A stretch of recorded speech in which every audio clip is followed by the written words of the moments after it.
listening to Your Brain on Air. The program will begin shortly. Enjoy. आप your brain on air सुन रहे हैं। Programme जल्द ही शुरू होगा। आनंद लें।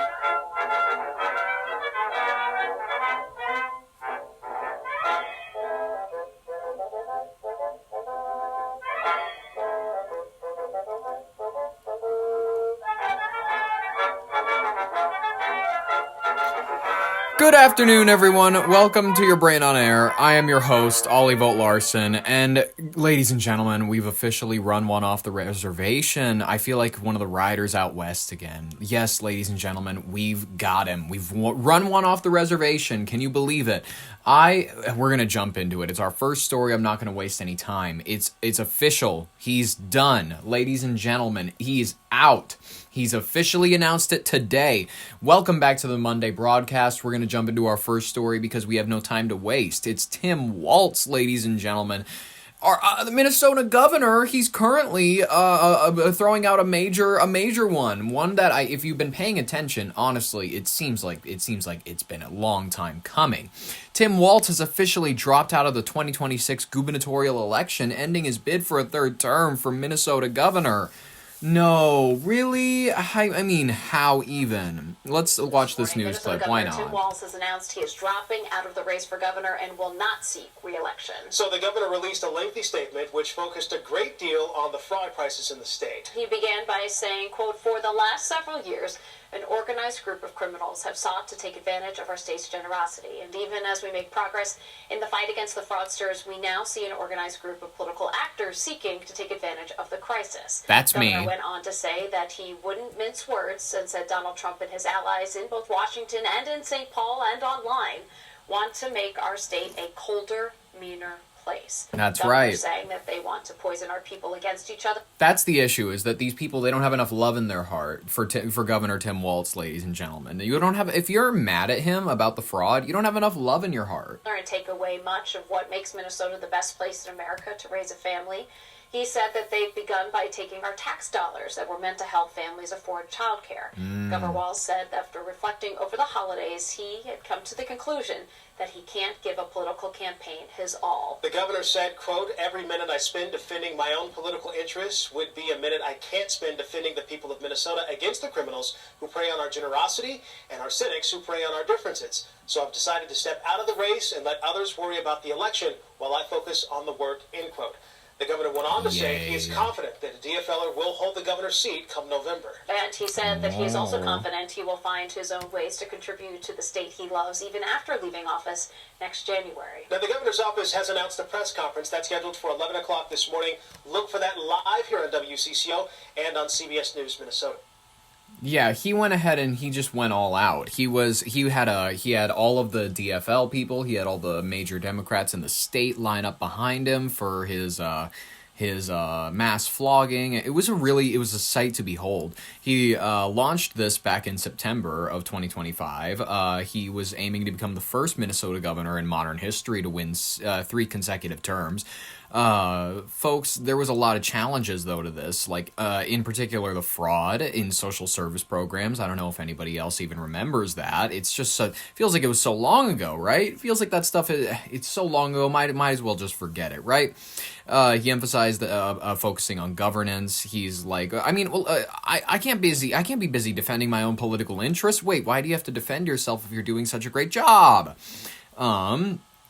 That's honestly my question. If he's doing such a great job, he wouldn't need to defend himself. The announcement, I'm saying that this is, he's got to drop this. There's too much scrutiny over child nutrition. Listen, we were just trying to fund the local Somali community. Why are you so mad about us giving out welfare? It's what we've been doing for years. The federal and state investigations, there's still litanies of them on the way. Trust me, the FBI, it's not like the Old West where it took them a couple months to arrive by horse. I promise you. They are on the way. They are pretty much already here. There's a DHS agents going door to door in Minneapolis today, like looking around for people. I'm sorry, it's true. The Walz's administration has implemented reforms. It was enhanced oversight and prosecutions, but critics, including Republicans and some Democrats, argue that this response was inadequate. President Donald Trump and his allies have amplified the issue nationally, accusing the administration of mismanagement. targeting Minnesota's Somali community, prompting Walz to denounce it as politicization. Let's hear it from his own words. I actually want to hear it directly out. Listen, I can't tell you how personally satisfied we are as the people of Your Brain on Air that this is happening. We've been going after the fraud for a minute, pretty much ever since this show launched. We've been talking about it. It's been a great couple months, you know what I mean, of covering fraud. And then finally, there's some level of account. He's like, the buck stops with me. Let's hear it from this Nebraskan, not even a Minnesotan's words. I don't want you to be the governor of my state. Let's hear it. For the last several years, an organized group of criminals have sought to take advantage of this state's generosity. And even as we make progress in the fight against the fraudsters, we now see an organized group of political actors seeking to take advantage of a crisis. Stop targeting me. Taxpayer dollar wasted on fraud should be intolerable. And while there's a role to play for everyone, from the legislature to prosecutors to insurance companies to local and county government, the buck does stop with me. In September, I announced that I would seek a historic third term as Minnesota's governor. And I have every confidence that if I gave it my all, we would win the race. Enough. Then run. Seriously. If you're that confident that you're that prime of a candidate, run. But as I reflect on this moment with my family and my team over the holidays, I came to the conclusion that I can't give a political campaign my all. So, Dad, I'm getting so much shit at college, I swear to God, because you allowed a bunch of Somalis to steal our tax dollars. Dad, I'm getting so much shit. Honey, the protesters are back. I just want to go to Kroger's. I just want to go pick up our Walmart order. I barely leave the house. I just want to leave, but there's protesters outside of our house again. They're calling you a faggot. I'm sorry. The amount of people that have been driving past our house ever since the Somali story's broken out. Tim, you're never home. I'm the one who's forced to hear faggot every 5 seconds from people driving by our house. If you don't know, but ladies and gentlemen, there's been a litany, a large mass of folks, a pilgrimage, actually. I would say that this is similar to a pilgrimage, where it's kind of every Minnesotan's dream to stop by the governor's residence and scream faggot at Tim Walz's house. And that's one of everybody's favorite things to do. Call him incompetent, all of those. It's become a tradition, actually. A lot of Minnesotans have started doing it. A lot of people are just yelling. If you didn't know, here, I think I can find a clip of it online. People just yelling at Tim Walz's house. Or not faggot, retard. That's what people are calling him. Retard, faggot. I'm sorry, I would have said faggot. If I drove past Tim Walz's house, I would yell faggot. But people are calling him retarded. and I'll tell you what, in my time on this, I'd never seen this before. People driving by my house and using the R word in front of people. This is shameful. And I have yet to see an elected official, a Republican elected official, say, you're right, that's shameful. He should not say it. So look, No, it's hilarious. That's what it is. It's not shameful, it's hilarious. If you're in Minneapolis anytime soon, St. Paul, excuse me, and you happen to drive past the governor's residence, feel free. He enjoys a visit. I'm worried. We know how these things go. They start with taunts, they turn to violence. So, deeply concerned. Okay, taunts, they turn to violence. Let's hear the rest of his concession speech, because that's what it is. It's a concession speech, making the way for people like Amy Klobuchar. I've decided to step out of this race, and I'll let others worry about the election while I focus on the work that's in front of me for the next year. Fuck you. Okay, that's enough. That's enough of your words. It goes without saying, guys, it's reshaping this year's. Why am I saying the next year's race? I'm stuck in 2025 mode. It's this year's race. This is reshaping the Democratic lean in Minnesota. Republicans haven't won a statewide election since 2006 yet. There's a strong GOP field. House Speaker Lisa Damuth, MyPillow CEO Mike Lindell, both friends of the show. They're viewing Walz's vulnerabilities as opening a door for them. You know what I mean? It's probably going to give a lot of opportunity for a couple more people that want to jump on the roster. Senator Amy Klobuchar, she's seriously considering a bid after meeting with Walz, according to inside sources, potentially positioning herself as a front runner. She expressed confidence in the Democratic success in the state. He plans to serve out the rest of his term, focusing on state issues. It's not going to be good. Listen, his legacy is trash. It's really bad. Everybody just remembers him as being goofy at state fairs and being selected as a really poor vice president candidate before tanking that election. So, yeah, Tim, I don't know what happened. I really don't know what happened. I grew up with you as this almost Johnny Appleseed mythical figure who gave kids free lunches or whatever. Like, apparently that was your only good quality, because that's the only good story I ever heard about you. Every person who's like, I like the governor, he gave kids still lunches. Every governor, I gave school lunches to kids, or whatever. Who cares? I get that some kids' parents are too broke in order to not eat breakfast at school. That's how you knew, by the way. That's how you knew that some kid wasn't doing too well, is if they were eating breakfast at school. It's like, oh shit, you really don't have a lot at home in the pantry, do you? It's really nerve-wracking to be that low a state eating whatever. Literally, it's rat food. It's whatever you can have at your feet. But it's disgusting, and it's whatever. It's what people have to do to survive. I'm just saying, we're gonna figure it out. We're gonna figure it out. A DFL of Minnesota. We're gonna find a prime candidate. Our former governor's legacy is in the dumpster. It's in the trash. George Floyd, all of this, the Somali fraud, all of it happened under Tim Walz's watch.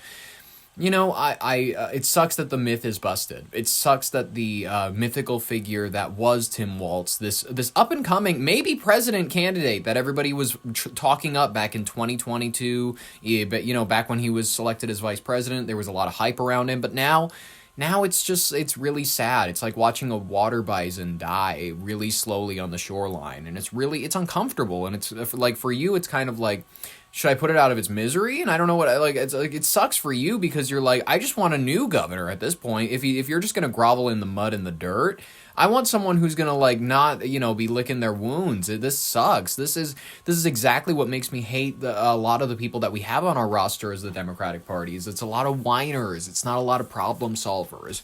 But whatever, we're going to figure it out. We're going to jump into the second story. I don't have an advertisement today because most importantly, no one was willing to sponsor us because our economy is in a bit of a shaky spot ever since recent happenings. I mean, recent happenings. You want to talk about recent happenings? We went ahead and we conquered a new land. What are you talking about recent happenings, all right? We just brought back the American Empire, all right? We're the world police. We haven't had this happen since the early 2000s. If you guys haven't heard, and I'm shocked if you haven't, Trump has launched the plan to overthrow Maduro's government. The left is seeing a confusing mixture of reaction of grief for the dictator and a little bit of maybe we should embrace this. And Venezuelan migrants, meanwhile, in Miami, they're cheering because of the fall of this notorious figure in their history. In case you didn't know, let's review the timeline for a lot of folks. On January 3rd, about 2 days ago, U.S. forces conducted a large-scale military operation in Venezuela's capital. It was apparently dubbed Operation Absolute Resolve. Resulted in the capture of President Nicolas Maduro and his wife, Celia Flores. Who gives a shit? It involved an elite Delta Force troops, plural, I gotta give everybody credit, breaching Maduro's fortified compound in Caracas. After months of intelligence gathering, someone apparently followed what he ate, what he wore, what he did every single day. We had a CIA agent following his deepest whatever, tracking his schedule day in, day out so we could know exactly when to hit him.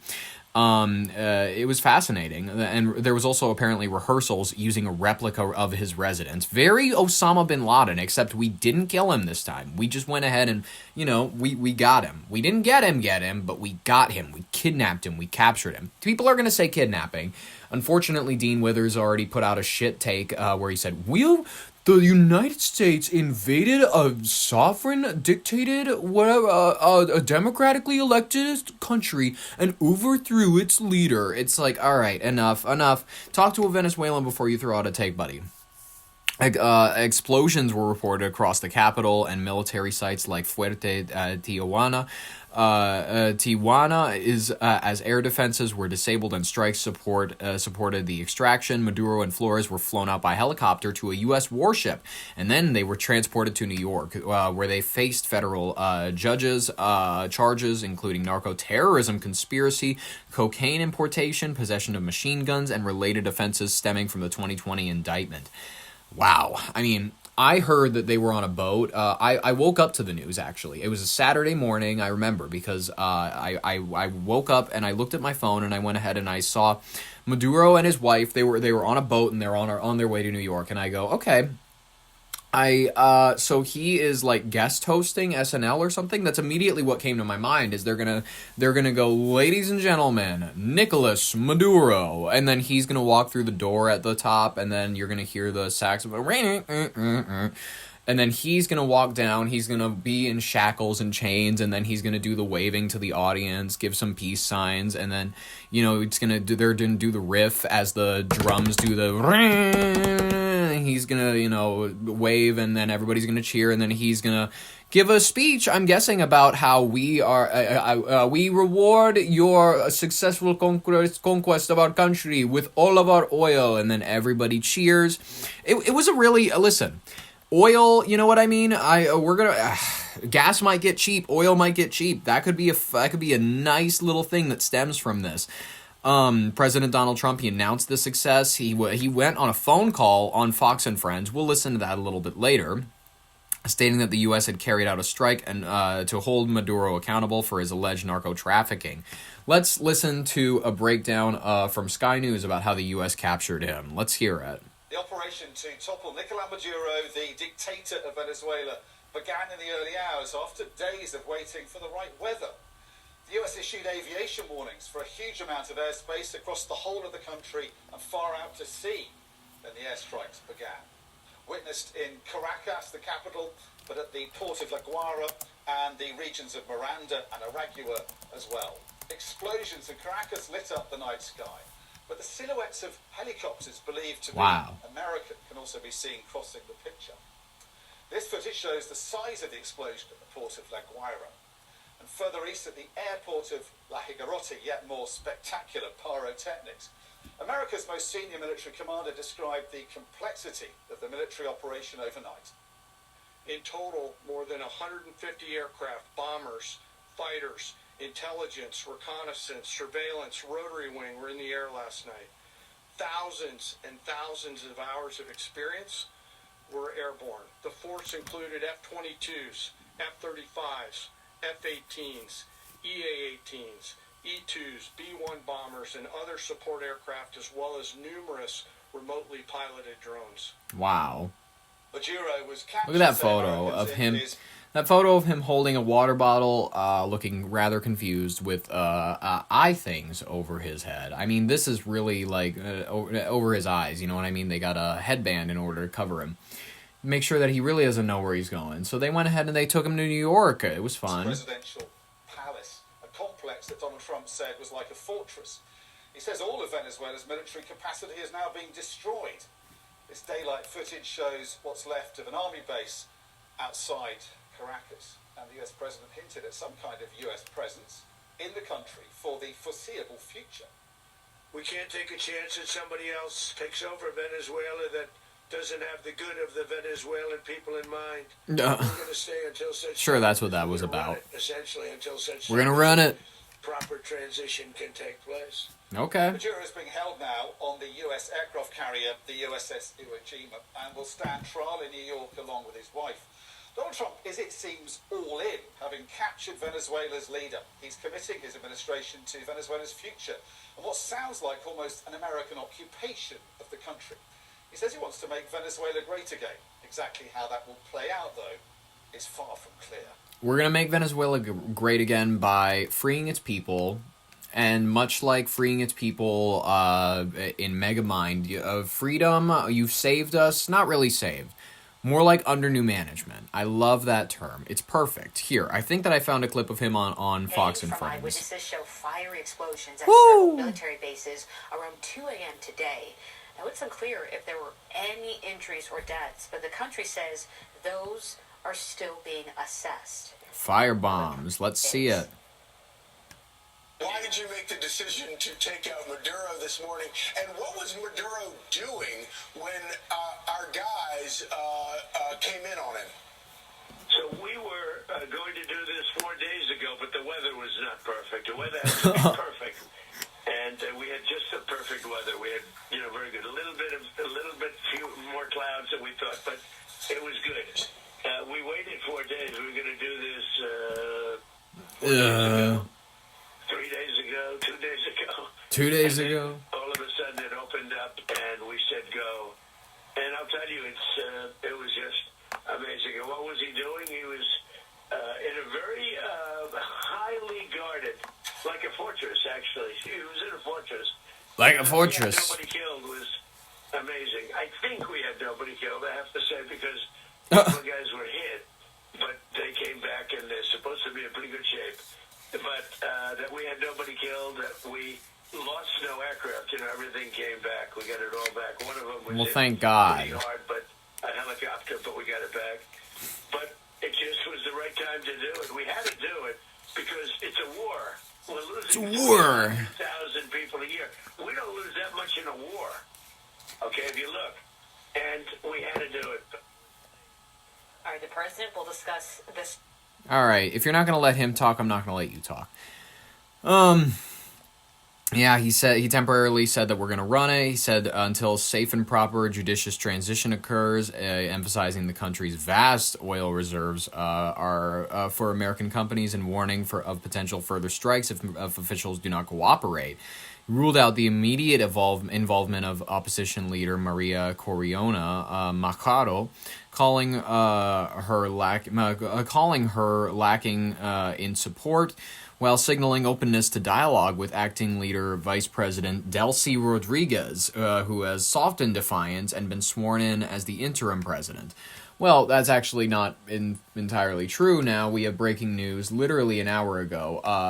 Delcy Rodriguez has been sworn in right here. Let's take a look at this. Opposition leader Maria Corina Machado, who won the Nobel Peace Prize for her efforts in trying to bring democracy to her country and speaking out against the Maduro regime, is expressing her gratitude and hope for a free future for her country.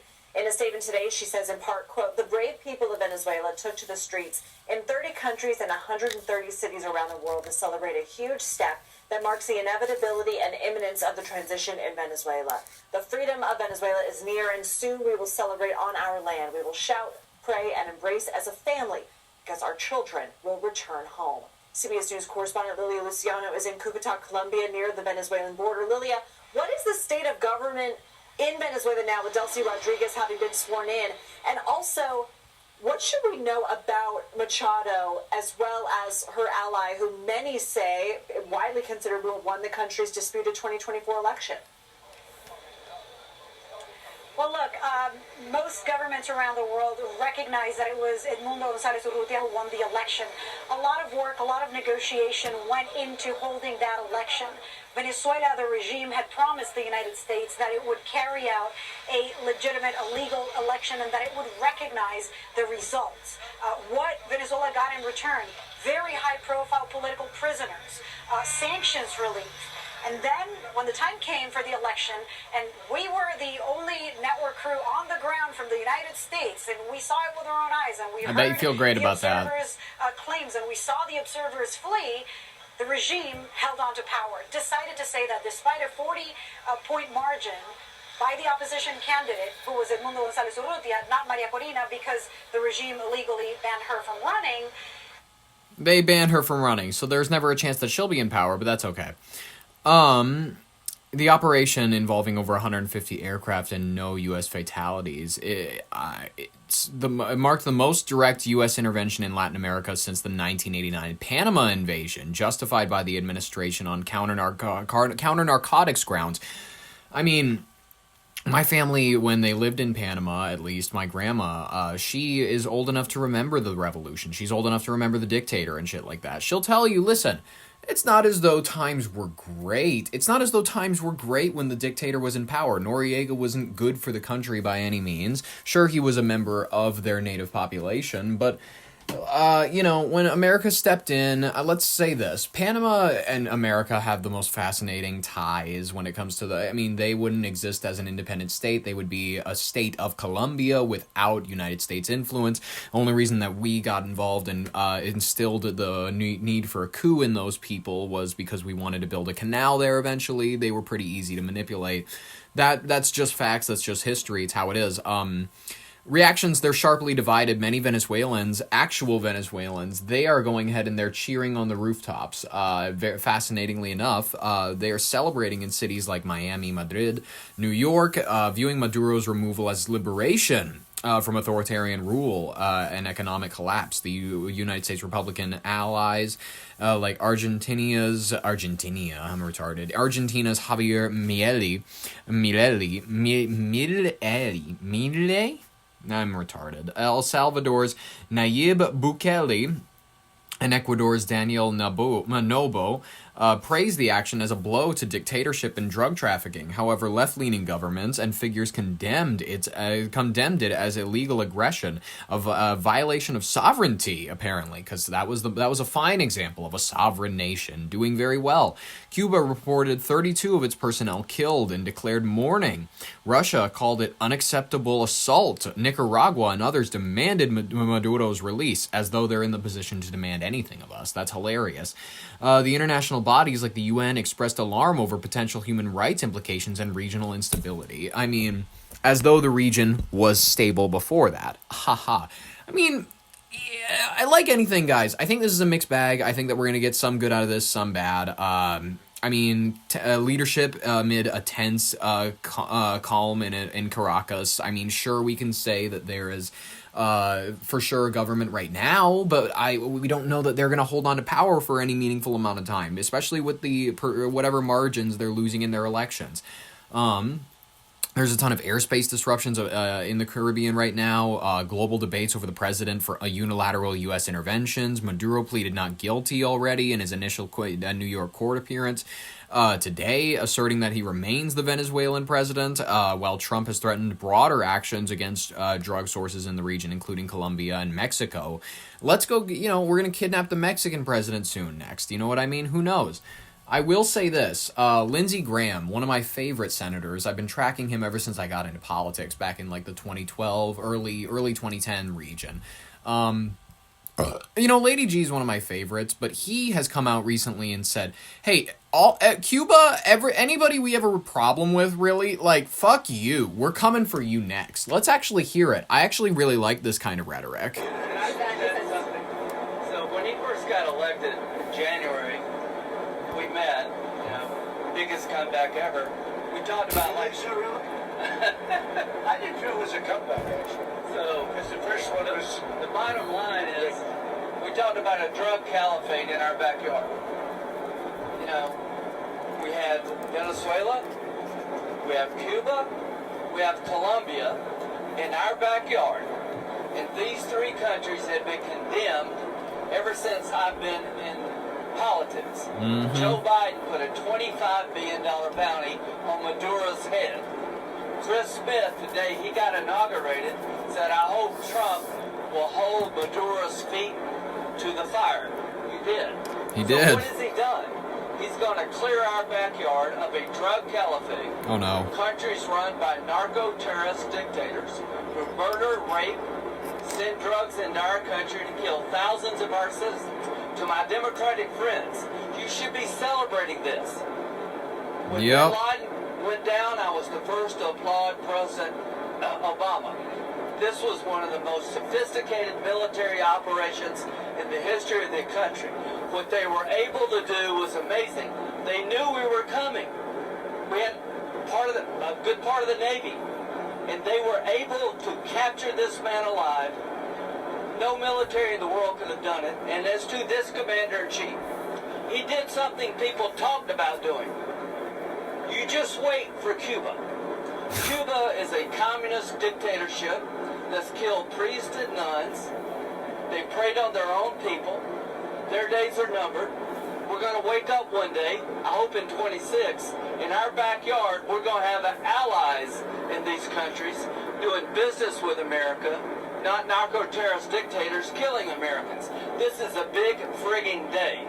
And everybody in the world is thinking differently than they were just a few days ago because of what you did. By the way, Indeed we are. Indeed everybody is. We're all thinking differently. It's shaken up what we all think is possible. I'm going to be honest with you. I'm calling for the invasion of the Vatican. I'm calling for the invasion of Greenland. I'm calling for the invasion mostly of the Vatican because I'm going to be honest with you. Too long have they been hiding pedophiles, children abusers. Too often has their population amounted to nothing in our society. Too often are they just little men in garbs that really don't do much except for creep everybody out and have receding hairlines. So, I'm calling right now for the Papal See. I'm calling for the Vatican to be invaded because I believe that they have important, valuable resources to us. Their rosaries are very, very valuable. Their gold, they are rumored to have the Ark of the Covenant in the Vatican, ladies and gentlemen. I'm thinking we need to launch a raid on the Vatican today. We needed to do it yesterday. We need to capture their leader. We need to capture their current leader, which is the Pope. I realize he's American. I don't give a shit. I'm anti-Catholic in general, so I have this is about the institution going down. I have no union to this institution just because it is headed by one of my own, as in an American this time. I don't care. It could be headed by someone from my hometown, and I'd still be against it. Ladies and gentlemen, I mean, you pick the next one. I think President Trump should put out a YouTube poll where it's like, okay, here's the top 4 countries we have a problem with. Greenland, Canada, Mexico, the Vatican. Which one should we invade next? And then the viewers pick, viewers select, and then it gets a couple million votes and then whatnot, and then, unfortunately, Greenland lost. That sucks. But, like, you know, we go up there, we invade, and we take it, and then we do it. I mean, listen, world policing is back. We can justify the idea that there's a lot of crime. There's a lot of Vikings that are up there causing trouble that need to be civilized. That need to be civilized by us. That's listen. If you're not in favor of it, you're not in favor of civilization, you're not in favor of the greater good, you're not in favor of toppling dictators, quite frankly. And the dictator of Greenland, otherwise known as Denmark, needs to be stopped. It needs to be crushed. It needs to be defeated in order to make way for the new American empire. I promise you, the new American empire is going to be greater than anything we've ever had before. Just you wait, ladies and gentlemen. Speaking of which, ladies and gentlemen, I want to hop into the rapid-fire section of today's headlines. There's a lot of things we need to cover in order to keep your media diet healthy, so let's jump into it. As we've already covered, the Venezuelan president, Nicolas Maduro, appeared in court. The deposed Venezuelan leader and his wife were brought aboard the ship, and then they were brought aboard the harbor, and then they showed up in a New York federal courthouse and pleaded not guilty to narco-terrorism, drug trafficking, and related charges. He insisted that he was still Venezuela's legitimate president, and this is an unprecedented case that that has global legal and diplomatic implications for everyone around us. I keep the words short. Keep them tight. Keep them little. No one wants to hear very much from you. Keep up the peace signs, though, because then people will make soft boy memes of you, and then that might get you a chance of becoming, beloved in the eyes of Gen Z. And who knows, you could be a senator if you come and you move here, and eventually after a while move to Oregon and they love you. You did that whole socialism thing down in Venezuela. They thought that was a good example of socialism. They won't know any better. The UN Security Council, it also has condemned the U.S. military operation in Venezuela, the emergency UN Security Council session. Many nations denounced the United States' capture of Maduro as a crime of aggression, warning that it undermines international law. The United States defended the action as lawful enforcement against narco-terrorist regime. Whatever it'll be, it'll be. The acting Venezuelan leader is also seeking a diplomatic cooperation. Delcy Rodriguez, named Venezuela's interim president following the United States operation, publicly called for respectful cooperation with the United States, signaling a potential shift towards diplomatic engagement. Let's do it. The markets are opening on trading day also. United States financial markets opened higher with major indices like the S&P 500 and the NASDAQ rising as energy and technology stocks gained, partly tied to global political developments. There's also been a record sale of bluefin tuna in Tokyo. 243 kilogram bluefin tuna sold for a record 501 million yen, around $3.2 million US at the Toyosu fish market, one of the biggest prices ever recorded for prized fish. Fascinating. In not so fun news, flash flood kills 12 in Indonesia.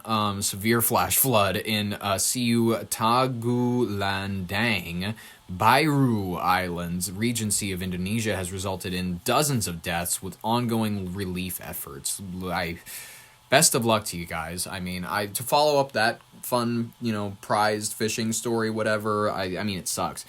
The North Star commuter train has also ended service after 16 years. The North Star commuter rail in Minnesota has ran its final service after declining ridership to be replaced by enhanced rail bus service beginning today. FBI and U.S. officials maintain Venezuelan oil sanctions in the drug-related sanctions after Maduro's arrest. The United States confirmed that it will continue oil and drug-related sanctions while asserting control over Venezuelan assets and industry leverage. And for our final headline, legal and civil liberty debates continue in the United States. High-profile critics are debating the legality and the wisdom of the Venezuelan operation, framing it as both national security and action that'll challenge international norms. I mean, no one's coming in and kidnapping Putin or Trump anytime soon. The big players are still the big players. But yeah, if you're a little country like, I don't know, Montenegro, Algeria, we're coming for you. If you're a little country who doesn't have a military force or nuclear weapons, whatever, Netanyahu's safe because they still have nuclear weapons. But if you don't have nuclear weapons, you're all fair. You know what I mean? The president of Finland, we're coming for you.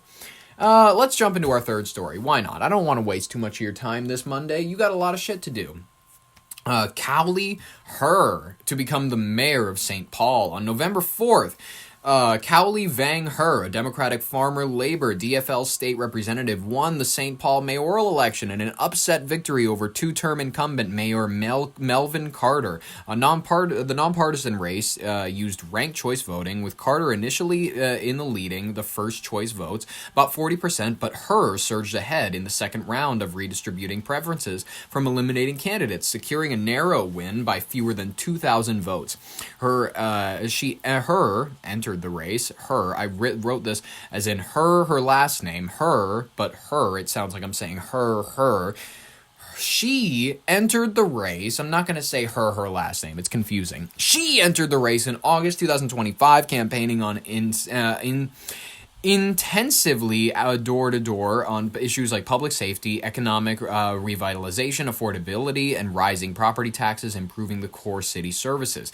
Multiple outlets, including the Minnesota Reform, Star Tribune, and Fox 9, described the result as a significant surprise, reflecting voter dissatisfaction with Carter's handling of post-COVID downtown recovery and other local challenges.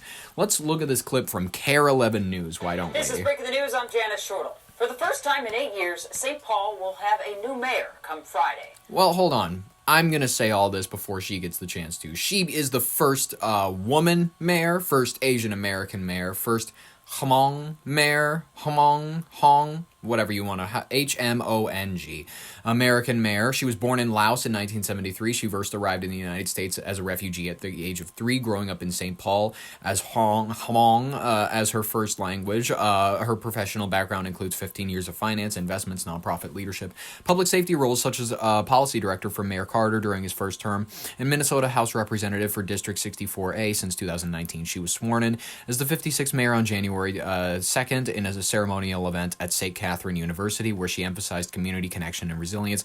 The city's official website reports NPR News and Star Tribune highlights this milestone coinciding with the 50th anniversary of Hmong resettlement in Minnesota. Cowley Her will take the helm and all of the work that's going to come with that. Here's Kent. Cowley Her's historic election victory in November came after just 3 months of urgent campaigning and outreach in St. Paul. But in the time since, that outreach has become more difficult and urgent before she even begins an historically short 3-year term. We need clear, timely information from federal agencies so that the panic doesn't take over and rumors don't spread. What I think can't wait is the work around what is happening around ICE and deportation, which is why that has been I know I'm very quiet about it, but I've been working very much behind the scenes with it. Imagine she's like, I'm very much working behind the scenes with ICE in order to get them out. I want them out. I want them all out. I want all the dreamers. I hate them. I think they're disgusting. People who don't do it like my parents should be out. I want them all. I want them, if I could have shotgun carriages out, patrolling the streets and, rounding them up or killing them, I would rather prefer that. Imagine she's, really hardline, anti-immigrant. The chief of police and our law enforcement entities around building trust and relationship with community groups and law enforcement. So I think that we need to continue that work. I will say another thing that I think is really important, I can't wait, is some of our city operations, because we do only have 3 years, and if we can't get businesses up and running, if we can't get people to expand the way they want to, if we can't get housing developed, it's really going to hurt our progress. Those things have to get done. Her says she's already met with plow drivers and employees across city departments to help understand where they can improve services and grow revenue without raising taxes. But at a time when downtown desperately needs more investment, she says she and the city council also have to build trust. Political instability is one of the greatest reasons why people don't want to take risks. And so I think that we still have more work to do, and it's not necessarily just to look at one policy. It is, do we create and foster an environment in which people feel like it is politically stable for them to invest? She says events like the World Junior Hockey Championship certainly help show everyone what is possible,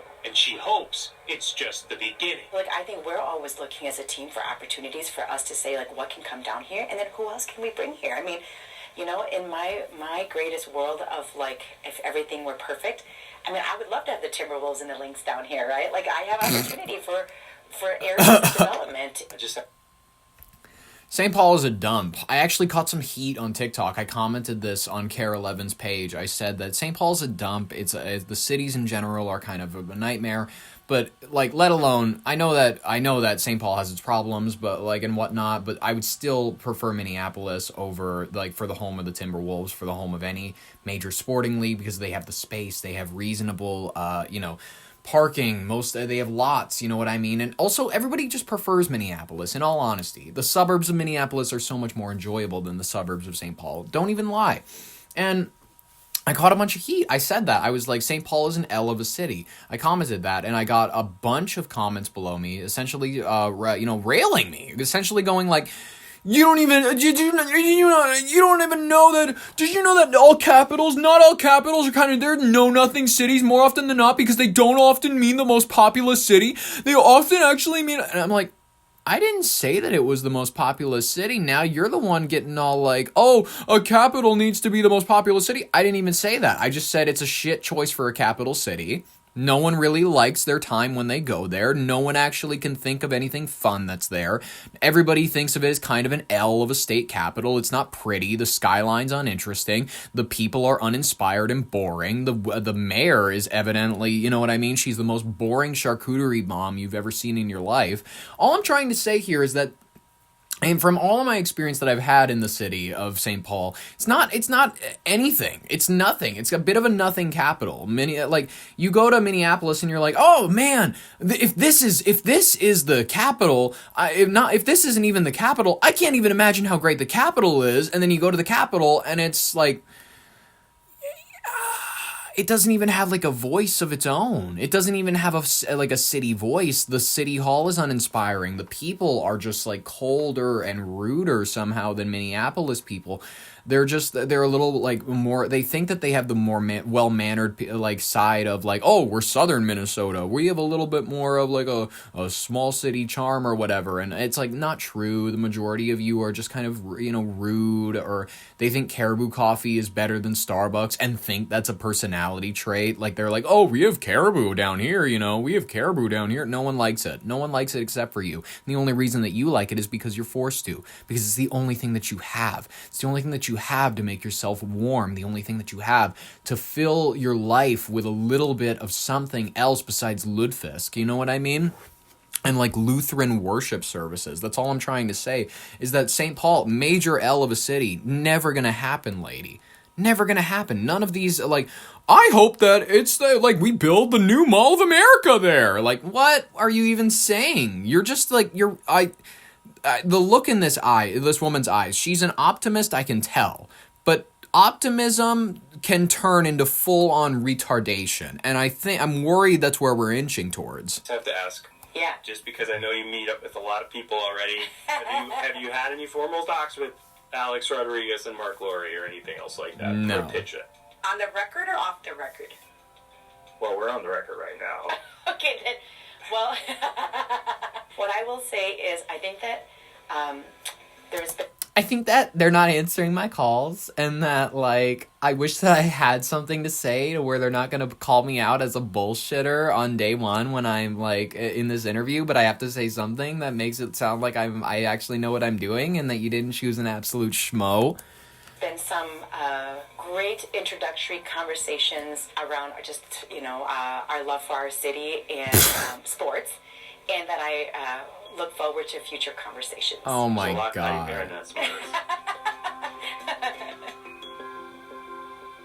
That was so awkward and uncomfortable. Now, she may be laughing there, but fans know the timing is no joke here. The owners of the Timberwolves and Lynx have made no secret that they are looking to build a new arena. So putting this out there now will probably raise a few eyebrows across the river in Minneapolis. Jana. Yeah, wake a few people up that like, whoa, St. Paul, slow your roll. Kent, I want to ask you a little bit about what Mayor Herr was talking about, or excuse me, Mayor-elect Herr, with political instability. What does that mean in terms of it kind of scaring off people coming in to build businesses or developments? Well, she talked about how delicate the balance Well, the mayor's has a been woman. at the city council, for example. So if it's a 4-3 vote right now, that might push a new policy one way. She says developers and others might be hesitant to commit because they know the next election it could just They know that the mayor's a swing woman. by one vote the other way. So she said They're like, having women that should kind be of seen, not long-term heard. Commitment and stability goes a long way, especially in these political times. So for God, the people looking sexism to on this invest, news If channel. we're talking about A-Rod and Lori in St. Paul, they want to know that the city is kind of working together as one single To try to get a man back in a man's sense. job. And 3 years Makes again sense. is notable because They're switching the election to coincide with the presidential election coming up, and so it's only 3-year term Yeah. in this case. Beyond that, it'll be 4. She hopes to win re-election, she said, but you never know. lots of good stuff in that interview. We've posted the whole thing online. Thank you, Kent. We appreciate it. Prayers for Mayor Herr. Best of luck to you, actually. You seem like a decent lady. You seem fun. I hope that you're able to get your shit in order. I hope that you're able to inspire the people. That's what any good mayor should do. She's already said that, this is a quote, the nuts and bolts of our city has got to be running right. She's going to be focusing on fiscal sustainability, public safety partnerships, economic development, addressing backlog of infrastructure that needs estimated the needs that are estimated at $1 billion. Damn, in deferred maintenance. Shit. She has pledged to collaborate with the all-women St. Paul City Council. Man, they're going to run this city into the ground. I'm just kidding. The level of sexism on that news, did you guys hear that? They were like, women should be seen, not heard. It's like, ridiculous. Why would you say that? Best of luck to this lady. You're just mad that women got the right to vote over 100 years ago, and for some reason, even though they've had it for this long, cannot manage to get one of their own at the top position of power. I'll never understand that. I'll never get that. Women outnumber men in this country, and for some reason, they've never been able to get one of their own in office. I'll never understand that. Never get that. I mean, I will maybe privately understand it, and I'll privately get it because of my personal conversations with women that confide in me the exact reasons that they suspect it to be. But I will, of course, let's just reserve those for... let's be fun and be suspective. You know what I mean? Let's let our imaginations run wild with that one. It's not a question that we at Your Brain on Air are interested in answering.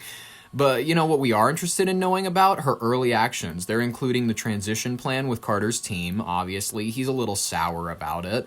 They're exploring initiatives like urban wealth funds. Oh no, hopefully that's not like a standard, what's it called?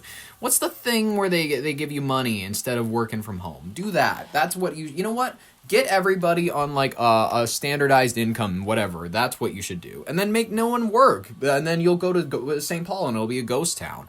Her term has been abbreviated to only 3 years due to voter-approved shift aligning future municipal elections with presidential years starting in 2028, according to the city's government site and Wikipedia. Very fun. I mean, best of luck to her. I hope she can get reelected. I don't know. Maybe she can, maybe she can't.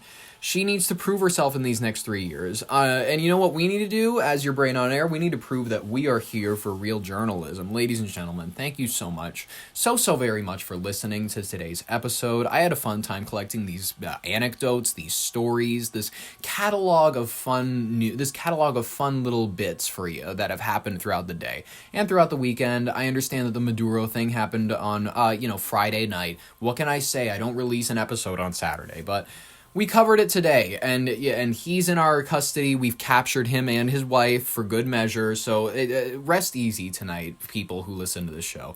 In the meantime, thank you so very much for listening to the show. We appreciate you tuning in.